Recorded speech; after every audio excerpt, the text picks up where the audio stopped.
Hello, my name is Cindy Zerlin. I am the publisher of Inside North Ranch magazine. And on today's I Want to Know, I have Star Ladin. And I've got Star on today for a couple of reasons. First of all, Star is part of the Ladin family, and I did not even know this, but Star, you mentioned that the Ladins do live in North Ranch, correct? Yes. Yeah. So I got excited because I was able to interview Star on something I have been very curious about. So I've been following Star for about 18 years. My goodness, I've known you forever. And the last couple of years, I started noticing a shift. And the shift that I noticed was you focusing more on a project. I kept seeing the words, "What would love do?" I started seeing you post things that I've never seen before. And I wanted to have you on because after speaking to you, I found it very intriguing and I found it something very important for other communities to know about. So first of all, let me go ahead and introduce you, Star. Star has been an entrepreneur for over 20 years. I first met her when she ran her full service agency, Star Marketing and Media. Then I saw you publish your own magazine called Star Ladin Magazine. And then I saw you focus on a women's group, and it was an invitation-only women's group called Star-Preneurs. So I've seen you evolve, right? I've seen all these different stages. So welcome. Thank you for having me, Cindy. I love the magazine. I absolutely love it. Yeah, and thank you very much. I actually love it as well. And I wanted to talk to you about what is this? Talk to me about what this journey is and what are you doing now? Well, I feel like all of us have journeys, right? And we evolve and grow through different stages of our life. And, you know, it's funny, like I'm a Ladin. I married into the wonderful family, the Ladin family. And my father-in-law used to, if we got a nickname, you know, nicknames is like a term of endearment. And my father-in-law used to call me Huggy, Huggy, Kissy, Kissy. Now, who's your father-in-law? Paul Ladin is Paul and Cece Ladin. I married Jim Ladin, and they were one of the first residents in North Ranch. I think he waited 5 years on a list to when they were building it out, and they still, well, Cece still lives in the same home. And you know, to answer your question, Cindy, about why the topic of love is so important is because we all need love. We as humans are meant to connect. There is no one on the planet that doesn't want more love in their life. Right. In every aspect, right? There's many, many aspects of love. So really this topic is vast. It's my favorite topic. And I ask myself this question: if I had to have a conversation every single day for the rest of my life and engage joyfully in a conversation, what conversation would I want to have? And my answer was, I want to talk about love in all aspects of it. All right. And so became my vision. Right. And I have to say this because we all have very different, as a community, we might have different views on politics. We'll have different views on business. We'll even have different views of what's important to us, what our values are. But I will tell you, as I'm doing this magazine and we're writing more and more stories about the community, it's always about what you love, right? Yeah. Your children, what your favorite philanthropies are. And so for me, that's why I reached out to you, because it is something that connects us. We don't talk about it as much. We just figure it's just part of our scheme. So tell me about, you mentioned you wrote a book. I did. So I wrote a book. I didn't always intend to write a book. I never had a vision of writing a book. But what happened was, is I have been asking myself this question for a long time. Like, if, you know, here's the issue and the reason I do this work is there's no problem or challenge in business and in life that I have met that love didn't either solve or make better in the moment.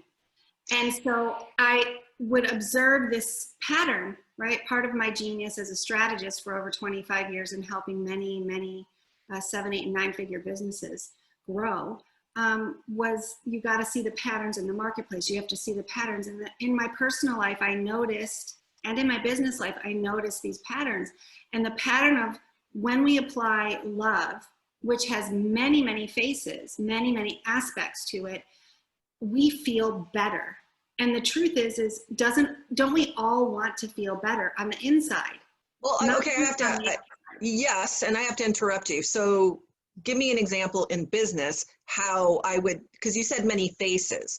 So let's just say in business is an example would be like someone who's very passionate about what they're doing and is loving what they're doing. They're going to have more resiliency, for example, to stick out in tough times. Okay. If they're not really all in, right, then it's hard.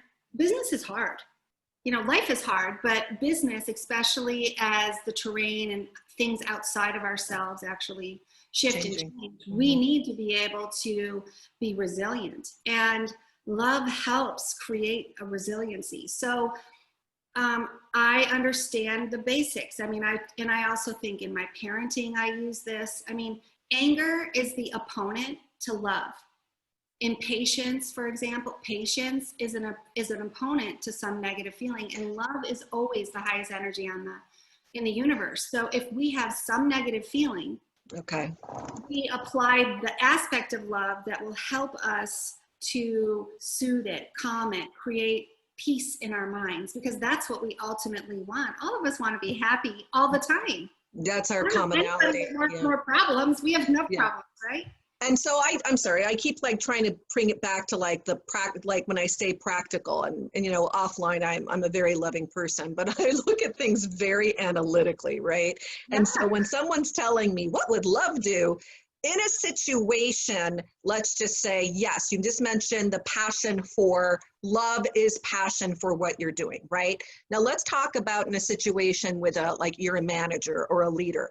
You're talking about what, how does that look like as you're running a group of people? Absolutely. Love is probably the most practical, and I happen to be a very loving person, and love is my go-to, but I am extraordinarily practical in all aspects of my life.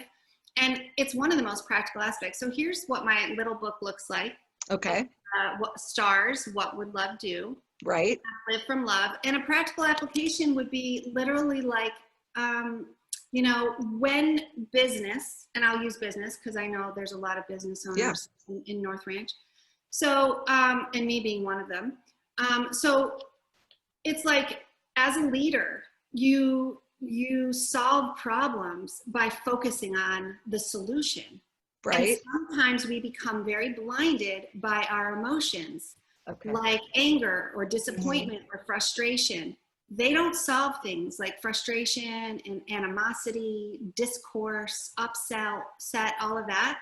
We need to focus on a solution, and love is always a solution-oriented energy. So like, for example, it's like, maybe should I pick a card for everybody right now? Like, so here's what my cards look like on the outside. Okay, wait, we didn't get to that because this is important. So what happened was, and I do want you to pull a card for me. Okay. But what I wanted you to talk about first is why cards. Like, okay, the book made sense to me. So you know me, I'm following you. I see the book. Now, why did you create the deck of cards? Well, the book is great because here's the structure. It's like, I am playful and I like to have fun. And the truth is we all like to have fun. Well, we all like to have fun, and what fun is very subjective, right? Right. So, you know, I wanted to make it playful. Cards are fun because you can do it in a 30 seconds. Like, let's grab a card, pick a card for the day, and then go to the book and read the meaning, and then it gives suggestions. So it's like fast, easy, like, listen, we're busy people. Things are going on. It's like practical. It's got to take less than 30 seconds for me to do this. So I got to say this offline too. So offline, we've done this, and every time it comes out correctly. That's what's shocking to me, right? So I was like, okay, whatever, here's a deck of cards, let's humor. No. These actually are very, very accurate. And I've seen you do it in groups. I've seen you do it, I've seen you do it many times where it applies. So we're going to pull a card. Do you have people think about it? I will pull a card, but I want to say on a practical basis, There's a lot of people, like I've worked with hospitals in meetings where like with architects and lawyers and project managers, and they're all zoomed out. People are zoomed out right now. And so they're calling me and they're saying, Star, can you do 15 minutes and pull cards for my team, or pull cards to start the meeting off or whatever? And I'm like, sure, no problem. So I've been doing them pretty much every day for a while now to help people like bring some playfulness to business but this is also fun. My kids, you know, I have an 18-year-old and a 15-year-old, and they love to pull it. I've done it with littler kids. So it's like an oracle card. So for people that know cards, I would, and I know you don't like labels, but I would call it like an oracle card. Like sometimes I'll pull a card of the day. And you know, what's the positive affirmation? Most people that follow my cards don't have a practice with cards. Actually, I didn't have a practice with cards when I created it.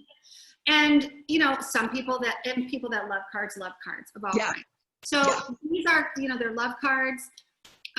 But they help. They're not just love cards, Star. Yeah, like I think I have to say this to you because I'm a label human being, right? It drives you nuts when I want a label to it. So it's teaching. And you didn't get into your book, but your book is, let's do one. Let's just show people really quick. Okay, so do I have to like think, or can I already tell you? I already know what I want. I'm gonna pull one for you, but I'm also gonna pull, make a quick one for everybody else too. Okay. Okay, should I do them or you first? Me first, me. Okay, you got it. Okay, so this is how it goes. It's easy. Okay, so you bring a challenge or an issue or a concern. Okay. Or if you just are like, what do I need to hear today, whatever, and then you shuffle the cards. And so, you know, usually I just say, okay, get centered and really think about that. And then I put the cards in a like rainbow shape usually. And then I say, okay, tell me when to stop. Stop. And then I pull a card. And the card you have. No! Yeah, humility. Yeah.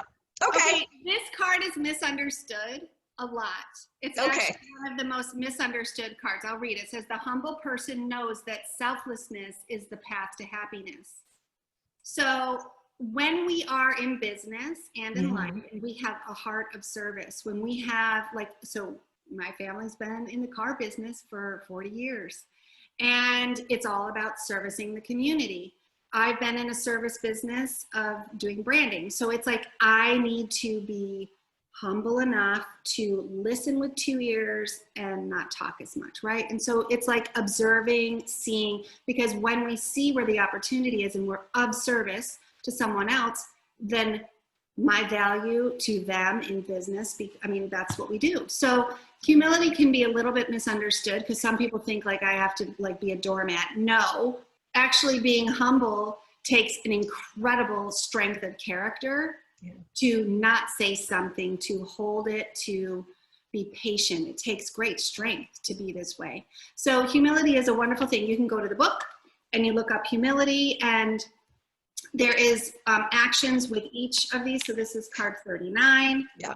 And you go to I have this little numbered system that's colored. And I like it, by the way, because I am very impatient. So I like getting it to the point. And sometimes I'm to the point, as we all know, I tend to like get to the point.